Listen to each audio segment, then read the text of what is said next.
Ladies and gentleman, ನೆಲ ಜಲ ಭಾಷೆಗಾಗಿ ಪ್ರಾಮಾಣಿಕ ಪತ್ರಿಕೋದ್ಯಮ ನೀವು ನೋಡ್ತಾ ಇದ್ದೀರಾ ಫೋಕಸ್ ಟಿವಿ.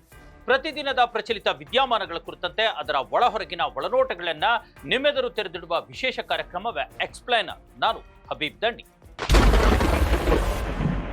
ಎಸ್ ವೀಕ್ಷಕರೇ, ನಿನ್ನೆಯ ರಾಹುಲ್ ಗಾಂಧಿ, ಡಿಕೆ ಶಿವಕುಮಾರ್, ಸಿದ್ದರಾಮಯ್ಯನವರ ಭೇಟಿಯ ನಂತರ ಡಿಕೆ ಶಿವಕುಮಾರ್ ಅವರು ತಣ್ಣಗಾಗಿ ಬಿಟ್ಟಿದ್ದಾರಾ ಅನ್ನುವಂತಹ ಪ್ರಶ್ನೆ ಈಗ ಎದ್ದು ನಿಂತಿದೆ. ಯಾಕಂದ್ರೆ ಇವತ್ತು ಅವರು ಮಾಡಿರ್ತಕ್ಕಂಥ ಟ್ವೀಟ್ ಇದೆಯಲ್ಲ, ಅದು ಇಡೀ ರಾಜ್ಯದ ತುಂಬಾ, ಅದರಲ್ಲೂ ಕೂಡ ಕಾಂಗ್ರೆಸ್ ಪಕ್ಷದಲ್ಲಿ ಡಿಕೆ ಶಿವಕುಮಾರ್ ಅವರ ಬೆಂಬಲಿಗರಲ್ಲಿ, ಕಾರ್ಯಕರ್ತರಲ್ಲಿ ಒಂದು ರೀತಿಯ ಹುಮ್ಮಸ್ಸನ್ನ ಕಳೆದು ಬಿಟ್ಟಿದೆ. ಅವರು ಬಹಳ ಒಂದು ರೀತಿಯ ಮಾರ್ಮಿಕವಾದ ಟ್ವೀಟ್ ಅನ್ನ ಮಾಡಿರ್ತಕ್ಕಂಥದ್ದು, ಅದು ಈಗ ಚರ್ಚೆಗೆ ಗ್ರಾಸವಾಗ್ತಾ ಇದೆ. ಅವ್ರು ಹೇಳಿರ್ತಕ್ಕಂಥದ್ದು, ಪ್ರಯತ್ನ ವಿಫಲವಾದರೂ ಕೂಡ ಪ್ರಾರ್ಥನೆ ವಿಫಲವಾಗಲ್ಲ ಅನ್ನುವಂಥ ಒಂದು ಟ್ವೀಟ್ ಅನ್ನ ತಮ್ಮ ಖಾತೆ ಎಕ್ಸ್ ಖಾತೆ ಮೂಲಕ ಅವರು ಮಾಡಿರ್ತಕ್ಕಂಥದ್ದು. ಅಂದ್ರೆ ಪ್ರಯತ್ನ ವಿಫಲವಾದರೂ ಪ್ರಾರ್ಥನೆ ವಿಫಲವಾಗಲ್ಲ ಅನ್ನುವಂಥ ಒಂದು ಮಾತನ್ನ ಡಿ ಕೆ ಶಿವಕುಮಾರ್ ಹೇಳಿದ್ದಾರೆ. ಇದರ ಅರ್ಥ ಏನು? ಪ್ರಯತ್ನ ಈಗ ಅದಕ್ಕೆ ಫಲ ಸಿಗ್ತಾ ಇಲ್ಲ ಅನ್ನುವಂಥದ್ದು ಇಂಡೈರೆಕ್ಟ್ ಆಗಿ ಡಿ ಕೆ ಶಿವಕುಮಾರ್ ಒಪ್ಕೊಂಡಿದ್ದಾರೆ. ಈಗ ತಮಗೆ ಉಳಿದಿರ್ತಕ್ಕಂಥದ್ದು ಒಂದೇ, ಅದು ಪ್ರಾರ್ಥನೆ ಅನ್ನುವಂಥದ್ದು. ನೋಡಿ, ನಿನ್ನೆಯ ಒಂದು ದೃಶ್ಯಾವಳಿಗಳನ್ನ ಎಲ್ಲ ತಾವು ಮೀಡಿಯಾಗಳಲ್ಲಿ ನೋಡ್ತಾ ಇದ್ದೀರಾ, ಯಾವ ರೀತಿ ಮಾತುಕತೆ ಆಯಿತು ಅನ್ನುವಂಥದ್ದು. ಡಿ ಕೆ ಶಿವಕುಮಾರ್ ಅವರು ಅದೇನೋ ವಿಚಾರವನ್ನ, ಒಂದು ಕೋರಿಕೆಯನ್ನ, ಒಂದು ಮನವಿಯನ್ನ ರಾಹುಲ್ ಗಾಂಧಿ ಅವರಿಗೆ ಕನ್ವಿನ್ಸ್ ಮಾಡೋ ರೀತಿ, ಅಥವಾ ಅವರಿಗೆ ಕೇಳಿಕೊಳ್ಳೋ ರೀತಿಯಲ್ಲಿ ಒಂದಷ್ಟು, ಅಥವಾ ಟೈಮ್ಗೆ ಸಂಬಂಧಪಟ್ಟಂತೆಯೋ, ಅಥವಾ ಅಧಿಕಾರ ಹಸ್ತಾಂತರಕ್ಕೆ ಸಂಬಂಧಪಟ್ಟೆಯೋ, ಕುರ್ಚಿಗೆ ಸಂಬಂಧಪಟ್ಟಂತೆಯೋ ಒಂದಷ್ಟು ಕೇಳಿಕೊಳ್ಳೋ ರೀತಿಯಲ್ಲಿ ಅವರ ವರ್ತನೆ ಇತ್ತು. ಅದರ ನಂತರ ಅವರು ಸಿದ್ದರಾಮಯ್ಯನವರನ್ನ ಸೈಡಿಗೆ ಕರ್ಕೊಂಡೋಗಿ, ಬದಿಗೆ ಕರ್ಕೊಂಡೋಗಿ ಮಾತನಾಡಿದ್ರು. ಈ ಎಲ್ಲಾ ವಿಚಾರಗಳ ನಂತರ ನಮಗೆ ಕಂಡು ಬರೋದೇನು ಅಂತಂದ್ರೆ, ಸಿದ್ದರಾಮಯ್ಯನವರು ಕಾನ್ಸ್ಟೆಂಟ್ ಆಗಿದ್ರು.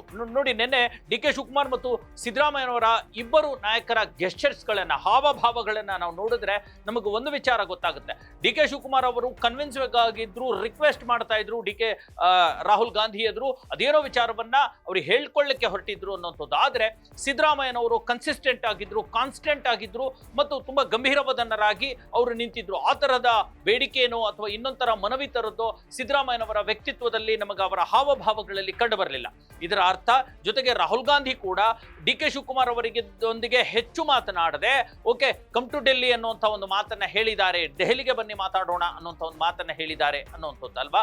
ಇದೆಲ್ಲ ಬೆಳವಣಿಗೆಗಳ ನಂತರ ಡಿ ಕೆ ಶಿವಕುಮಾರ್ ಮಾಡಿರ್ತಕ್ಕಂಥ ಈ ಟ್ವೀಟ್ ಇದೆಯಲ್ಲ, ಪ್ರಯತ್ನ ವಿಫಲವಾದರೂ ಪ್ರಾರ್ಥನೆ ವಿಫಲವಾಗಲ್ಲ ಅನ್ನುವಂಥದ್ದು, ಈಗ ಡಿ ಕೆ ಶಿವಕುಮಾರ್ ಅವರು ಶಸ್ತ್ರಗಳನ್ನ ಕೆಳಗಿಟ್ಟು ಬಿಟ್ಟಿದ್ದಾರಾ ಅನ್ನುವಂಥದ್ದು. ಯಾಕಂದ್ರೆ ಪ್ರಯತ್ನ ಪಡಬೇಕು ಅಂತಂದ್ರೆ, ಯುದ್ಧ ಮಾಡಬೇಕು ಅಂದ್ರೆ ಪ್ರಯತ್ನ ಪಡಬೇಕು, ಪ್ರಯತ್ನನೇ, ಯುದ್ಧ ಮಾಡಲೇಬಾರ್ದು ಅನ್ನೋಂಥದ್ರೆ ಪ್ರಯತ್ನ ಪಡೋ ಅವಶ್ಯಕತೆನೇ ಇಲ್ಲ, ಪ್ರಾರ್ಥನೆ ಮಾಡ್ಕೊಂಡು ಕುಂತು ಬಿಡೋದಪ್ಪ ಅಷ್ಟೇ. ನಾವು ಗೆಲ್ಲಿ, ಇವ್ರು ಗೆಲ್ಲಿ, ನಾನು ಗೆಲ್ಲಿ, ದೇವರೇ ನಮ್ಮನ್ನು ಕಾಪಾಡಪ್ಪ ಅನ್ನೋಂಥದ್ದು. ಅಂದ್ರೆ ತಮ್ಮ ಶಸ್ತ್ರಗಳನ್ನ, ಏನು ಅಧಿಕಾರ ಹಸ್ತಾಂತರ ಅಥವಾ ಕುರ್ಚಿ ಸೀಟಿನ ಶಸ್ತ್ರಗಳನ್ನ ಡಿ ಕೆ ಶಿವಕುಮಾರ್ ಕೆಳಗಿಟ್ಟು ಬಿಟ್ಟಿದ್ದಾರಾ ಅನ್ನುವಂಥ ಒಂದು ಪ್ರಶ್ನೆ ಈಗ ಹುಟ್ಕೊಳ್ತಾ ಇರ್ತಕ್ಕಂಥದ್ದು.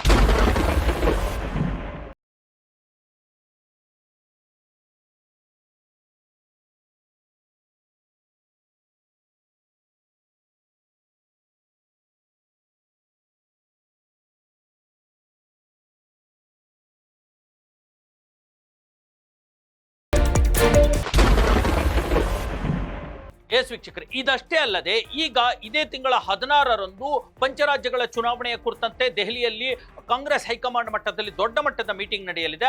ಆ ಮೀಟಿಂಗಿಗೆ ಬಹುತೇಕ ಡಿ ಕೆ ಶಿವಕುಮಾರ್ ಕೂಡ ಹೋಗುವಂತಹ ಸಾಧ್ಯತೆ ಇದೆ. ಅದಷ್ಟೇ ಅಲ್ಲದೆ ಮತ್ತೆ ಇದೇ ತಿಂಗಳ ಜನವರಿ 22ರಂದು ಏನು ಅಸ್ಸಾಂ ರಾಜ್ಯಕ್ಕೆ ಚುನಾವಣಾ ವೀಕ್ಷಕರನ್ನಾಗಿ ಡಿ ಕೆ ಶಿವಕುಮಾರ್ ಅವರನ್ನ ಹಾಕಲಾಗಿದೆಯಲ್ವಾ, ಹಾಗಾಗಿ ಅಸ್ಸಾಂ ರಾಜ್ಯದ ಟಿಕೆಟ್ ಹಂಚಿಕೆ, ಟಿಕೆಟ್ ವಿತರಣೆ ಕುರಿತಂತೆ ಆ ಒಂದು ಮೀಟಿಂಗು ಕೂಡ ಅವತ್ತು ಇದೆ. ಆ ಮೀಟಿಂಗ್ ನಲ್ಲೂ ಕೂಡ ಡಿ ಕೆ ಶಿವಕುಮಾರ್ ದೆಹಲಿಗೆ ಹೋಗಿ ಭಾಗವಹಿಸಲಿದ್ದಾರೆ. ಈ ಎರಡು ಅಂದ್ರೆ ಜನವರಿ 16 ಮತ್ತು 22ರಂದು ಕೂಡ ರಾಹುಲ್ ಗಾಂಧಿ ಅವರನ್ನ ಮತ್ತೊಮ್ಮೆ ಭೇಟಿಯಾಗಿ ಮಾತಾಡ್ಲಿಕ್ಕೆ ಅವರು ಪ್ರಯತ್ನ ಪಡ್ತಾರೆ ಅನ್ನುವಂಥ ಮಾತು ಹೇಳಲಾಗ್ತಾ ಇದೆ. ಆದ್ರೆ ಇದೆಲ್ಲಾ ಬೆಳವಣಿಗೆಗಳ ಹಿನ್ನೆಲೆ ಮತ್ತೊಂದು ದೊಡ್ಡ ಮಟ್ಟದ ಬೆಳವಣಿಗೆ ನಡೀತಾ ಇರತಕ್ಕಂಥದ್ದು, ಇದೇ ಜನವರಿ 22ರಿಂದ ಜನವರಿ 27ರವರೆಗೆ ರಾಹುಲ್ ಗಾಂಧಿ ಮತ್ತೆ ವಿದೇಶ ಪ್ರವಾಸಕ್ಕೆ ಹೋಗ್ತಿದ್ದಾರೆ ಅನ್ನುವಂಥದ್ದು. ಹಾಗಾಗಿ ಈಗೇನು ಕುರ್ಚಿ ಒಂದು ಅಧಿಕಾರ ಹಸ್ತಾಂತರದ ಮಾತುಕತೆ ಇದೆ, ಅದು ಜನವರಿ 27ರ ನಂತರವೇ ಮಾತುಕತೆ ಆಗುವಂತಹ ಸಾಧ್ಯತೆ 28, 29 ಅಥವಾ ಫೆಬ್ರವರಿ ಮೊದಲ ವಾರದಲ್ಲೋ ಅನ್ನುವಂಥದ್ದು ಈಗ ನಿರೀಕ್ಷೆ. ಅಂದ್ರೆ ಈ ಸದ್ಯಕ್ಕೆ ಸಂಕ್ರಾಂತಿಗೆ ಡಿ ಕೆ ಶಿವಕುಮಾರ್ಗೆ ಅಂತಹ ದೊಡ್ಡ ಮಟ್ಟದ ಸಿಹಿ ಸಿಕ್ಕಿಲ್ಲ. ಸಿಕ್ಕಿರ್ತಕ್ಕಂಥದ್ದು ಒಂದೇ ಸಿಹಿ, ಅದು ಕೆಪಿಸಿಸಿ ಅಧ್ಯಕ್ಷನಾಗಿ ಮುಂದುವರಿಯುವಂಥದ್ದು ಅನ್ನುವಂಥ ಮಾತುಗಳು ಕೇಳಿ ಬರ್ತಿವೆ.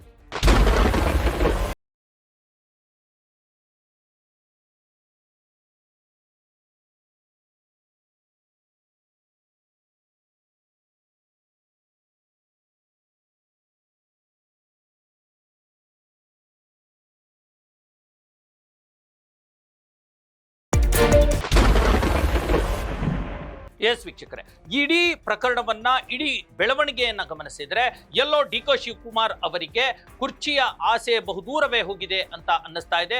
ಅಟ್ಲೀಸ್ಟ್ ಈ ಸದ್ಯಕ್ಕೆ ಈ ಹೊತ್ತಿಗೆ ಆ ಆಸೆ ಪೂರೈಸುವಂತ ಯಾವುದೇ ಸಾಧ್ಯತೆಗಳಿಲ್ಲ. ಯಾಕಂದ್ರೆ ಈಗಾಗಲೇ ನಿನ್ನೆಷ್ಟೇ ರಾಹುಲ್ ಗಾಂಧಿ ರಾಜ್ಯದಲ್ಲಿ ಏನು ದೊಡ್ಡ ಮಟ್ಟದ ಒಂದು ಜಿ ಮನ್ರೇಗಾ ವಿರುದ್ಧ ಮನ್ರೇಗಾ ಪರವಾಗಿ ಜಿ ವಿರುದ್ಧ ಒಂದು ಪ್ರತಿಭಟನೆಯನ್ನು ಮಾಡಲಾಗ್ತಾ ಇದೆ, ಅದರ ಬಗ್ಗೆ ಅವರು ಮಾಹಿತಿಯನ್ನ ಪಡ್ಕೊಂಡಿದ್ದಾರೆ ಅನ್ನುವಂಥದ್ದು. ಆ ಒಂದು ಜವಾಬ್ದಾರಿ ಈಗ ಡಿ.ಕೆ. ಶಿವಕುಮಾರ್ ಅವರ ಮೇಲಿದೆ ಪಕ್ಷದ ರಾಜ್ಯಾಧ್ಯಕ್ಷರಾಗಿ. ಯಾಕಂದ್ರೆ ಕೆಲವೊಂದು ಕಾರಣಗಳನ್ನ ನಾನು ನಿಮಗೆ ಕೊಡ್ತಾ ಹೋಗ್ತೇನೆ, ಹೇಗೆ ಕುರ್ಚಿ ಕನಸು ಡಿಕೆಯಿಂದ ದೂರವಾಗಿದೆ ಸದ್ಯಕ್ಕೆ ಅನ್ನುವಂಥದ್ದು.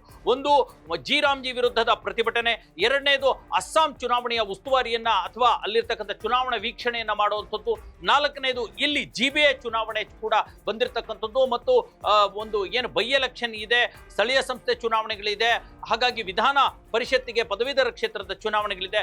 ಇದನ್ನ ನಿಭಾಯಿಸುವಂತ ಜವಾಬ್ದಾರಿ ಈಗ ಡಿ.ಕೆ. ಶಿವಕುಮಾರ್ ಅವರ ಮೇಲೆ ಇರ್ತಕ್ಕಂಥದ್ದು. ಇದಲ್ಲದೆ ಫೆಬ್ರವರಿ ತಿಂಗಳ 13ರಂದು ಕಾಂಗ್ರೆಸ್ ಪಕ್ಷ ತನ್ನ ಕಾಂಗ್ರೆಸ್ ಸರ್ಕಾರ 1000 ದಿನಗಳ ಸಾಧನೆಯ ಸಮಾವೇಶವನ್ನು ಮಾಡ್ತಾ ಇದೆ. ಆ ಸಮಾವೇಶದ ಉಸ್ತುವಾರಿಯನ್ನು ಕೂಡ ಹೊತ್ಕೋಬೇಕಾಗಿದೆ ಡಿ.ಕೆ. ಶಿವಕುಮಾರ್. ಈ ತರಹದ ಒಂದಷ್ಟು ಜವಾಬ್ದಾರಿಗಳಿರೋದ್ರಿಂದ ಎಲ್ಲದಕ್ಕಿಂತ ದೊಡ್ಡ ಮಟ್ಟದಲ್ಲಿ ಈಗ ಮಾರ್ಚ್ ಮೊದಲ ವಾರದಲ್ಲಿ ರಾಜ್ಯದ ಬಜೆಟ್ ಇದೆಯಲ್ಲ, ಬಜೆಟ್ ಮಂಡನೆಗೂ ಮುನ್ನ ಯಾವುದೇ ಮುಖ್ಯಮಂತ್ರಿಯನ್ನಾಗ್ಲಿ ಅಥವಾ ಯಾವುದೇ ರಾಜಕೀಯ ಬದಲಾವಣೆಗಳಾಗ್ಲಿ ಮಾಡುವಂತಹ ಸಾಧ್ಯತೆಗಳು ತೀರಾ ಕ್ಷಣಿಕ, ತೀರಾ ಕ್ಷೀಣ ಅನ್ನುವಂಥ ಒಂದು ಮಾತನ್ನ ಹೇಳಬೇಕಾಗುತ್ತೆ. ಹಾಗಾಗಿ ಈ ಎಲ್ಲ ಕಾರಣಗಳಿಂದ ಸದ್ಯಕ್ಕೆ ಡಿ.ಕೆ. ಶಿವಕುಮಾರ್ ಅವರಿಗೆ ಕುರ್ಚಿಯ ಕನಸು ದೂರಾಗಿದೆ. ಡಿ.ಕೆ. ಶಿವಕುಮಾರ್ ಅವರು ಸದ್ಯಕ್ಕೆ ತಮ್ಮ ಏನು ಈ ಪ್ರತಿಭಟನೆಯ ಅಥವಾ ಕುರ್ಚಿಯನ್ನು ಪಡೆದುಕೊಳ್ಳುವಂತಹ ಶಸ್ತ್ರಗಳನ್ನ ನೆಲಕ್ಕೆ ಇಟ್ಟುಬಿಟ್ಟಿದ್ದಾರೆ. ಕೇವಲ ಪ್ರಾರ್ಥನೆಗಷ್ಟೇ ಸೀಮಿತವಾಗಿ ಬಿಟ್ಟಿದ್ದಾರೆ ಅನ್ನುವಂಥದ್ದು ಮತ್ತೆ ಮತ್ತೆ ಸಾಬೀತಾಗ್ತಿದೆ.